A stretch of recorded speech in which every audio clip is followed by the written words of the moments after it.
크로노스 바이러스?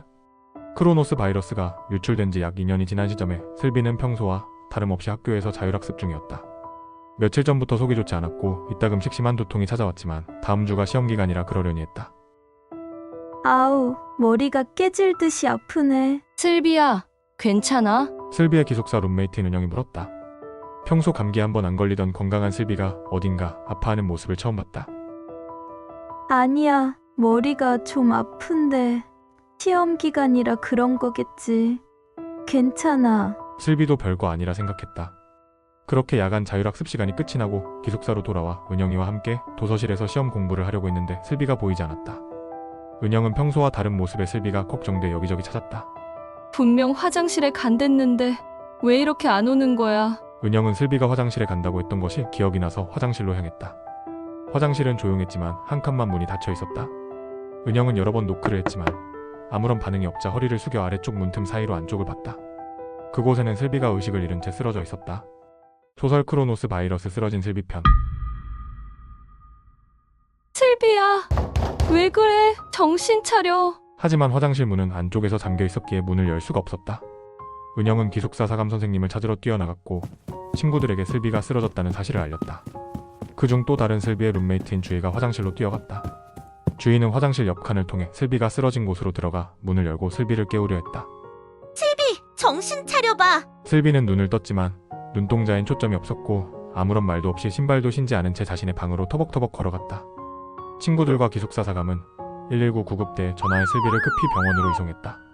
기숙사 사감은 슬비 아빠 강현에게 전화를 걸어 슬비가 쓰러졌음을 알렸고 강현은 튕기듯 일어나 슬비가 이송된 병원으로 향했다. 선생님, 우리 슬비 괜찮은 겁니까? 멀쩡하던 애가 왜 갑자기 쓰러진 거죠?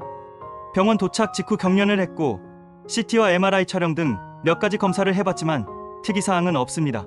조금 있으면 깨어날 겁니다. 의사는 별일 아니라는 듯 강현에게 안심하라는 말만 남기고 자리를 떠났다. 강현은 밤새 슬비의 곁을 지켰다. 슬비는 밤새 2번의 경련을 했고 항경련제를 맞고 잠들어 있었다. 선생님, 3차 병원으로 이송해주세요. 아무래도 안 되겠습니다. 그냥 여기서 치료받으세요. 3차 병원에서는 이런 일로는 안 받아줍니다. 이런 일이라뇨? 멀쩡하던 애가 쓰러져 저렇게 누워있습니다. 아, 글쎄 3차 병원에 가도 자리도 없을 거예요. 그냥 여기서 치료하시죠.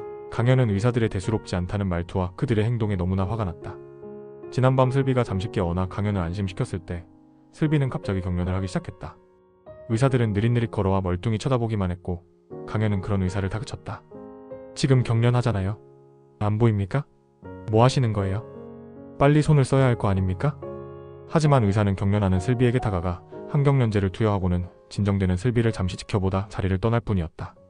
강현은 다시금 3차 병원으로 이송을 부탁했으나 묵살당했고 집과 가까운 병원으로 이송해줄 것을 요구했다. 결국 강현은 다음날 집 근처 2차 병원으로 슬비를 이송했고 그 다음날 3차 병원으로 슬비를 이송할 수 있었다. 3차 병원에서는 슬비의 상태를 보자마자 집중치료실로 옮겼고 원인을 찾지 못해 하루에도 몇 번씩 체열과 검사를 했다. 강현은 하늘이 무너지는 듯 했다. 건강하게 태어나 17년간 어디 한 군데 아파본 적 없었고 평소 병원 한 번 안 가본 슬비가 갑자기 쓰러졌다는 것을 실감할 수 없었고 도무지 정신을 차릴 수가 없었다. 슬비야, 아빠야. 눈 좀 떠봐.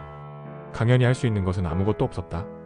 크로노스 바이러스로 락다운 상태였기에 면회조차 허용되지 않았다.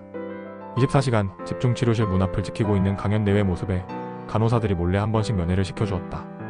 그럴 때마다 강현은 인공호흡기에 의지해 누워있는 슬비를 바라보며 하염없이 눈물을 흘렸다. 흑흑흑, 슬비야, 아빠가 미안해. 강현이 할 수 있는 말은 그뿐이었다. 강현은 슬비가 쓰러진 이유는 백신 때문이라 생각했고 담당 조치의에게 물었다. 선생님, 혹시 백신 부작용 아닐까요? 백신을 맞기 전까지 슬비는 병원 한 번 안 가본 아이입니다. 글쎄요, 아버님. 슬비가 백신을 맞은 건 약 7개월 전입니다. 백신 부작용은 아닌 것 같습니다. 병원에서도 백신이 아니라고 했고 주변에서도 모두가 백신 때문이 아니라 했다.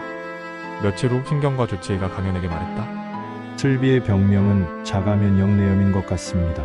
극희귀병인데다가 자가면역내염이라는 것이 아직 미지의 질병이다 보니 정보가 많지 않습니다. 이제 면역치료에는 방법이 없을 것 같습니다. 강현은 또 한 번 하늘이 무너져 내렸다. 다른 방법이 없다는 말을 듣자 강현은 그야말로 아무런 생각도 아무런 행동도 할 수 없었다. 슬비의 병세는 점점 악화되고 있었고 도무지 나아질 기미가 없는데 더 이상 방법이 없다는 게 무슨 뜻인지 생각조차 하기 싫었다. 슬비는 면역 치료를 시작했다. 표적 항암제인 리툭시맙을 투여해 면역을 완전히 억제하고 스테로이드와 면역 글로불린을 투여해 면역력을 서서히 회복시키는 면역 치료를 곁에서 마음 졸이며 지켜보던 강현. 며칠 밤을 새운 강현은 너무 피곤한 나머지 병원 로비에서 잠깐 졸았다. 그때 강현의 휴대폰이 울렸다. 아버님, 지금 어디세요? 지금 빨리 오셔야 해요. 슬비의 담당 간호사의 전화였다. 다급한 목소리가 평소와는 다르게 느껴졌다. 강현은 집중치료실로 뛰어갔다. 집중치료실 앞에서 어쩔 줄 모르며 서 있는 강현에게 슬비의 담당 수련이가 다가왔다. 지금 매우 위중한 상태입니다. 심장이 불규칙하게 뛰고 있어요. 그게 무슨 뜻이죠? 곧 주치의신 전지혜 교수님께서 오셔서 설명드릴 겁니다. 잠시만 기다려주세요. 강현은 아무 말도 하지 못했다. 너무나 불안한 마음에 숨소리도 제대로 낼 수 없었다. 혹여나 숨 한 번 잘못 내쉬어 슬비가 잘못될까 두려웠다. 강현은 이 지옥 같은 시간이 너무나 힘들었다. 어서 이 지긋지긋한 병원을 벗어나 슬비와 함께 여기저기 여행 다니고 싶은 생각밖에 없었다. 하지만 냉혹한 현실은 그런 강현을 가만히 두지 않았다. 슬비 아버님, 지금 슬비의 상태는 뇌가 많이 부었고 심장이 불규칙하게 뛰고 있습니다. 언제 심장이 멈출지 모릅니다. 강현은 숨조차 쉴 수 없을 만큼 충격을 받았다. 어제까지만 해도 우리 슬비가 잘 버티고 있다고 하셨잖아요. 우선 전기 충격기로 불규칙한 심장 박동을 바로잡아 보겠습니다. 그래도 돌아오지 않으면 CPR을 하게 됩니다. 그래도 돌아오지 않으면 방법이 없습니다. 2022년 7월 7일 새벽 4시 16분 슬비가 세상을 떠났다.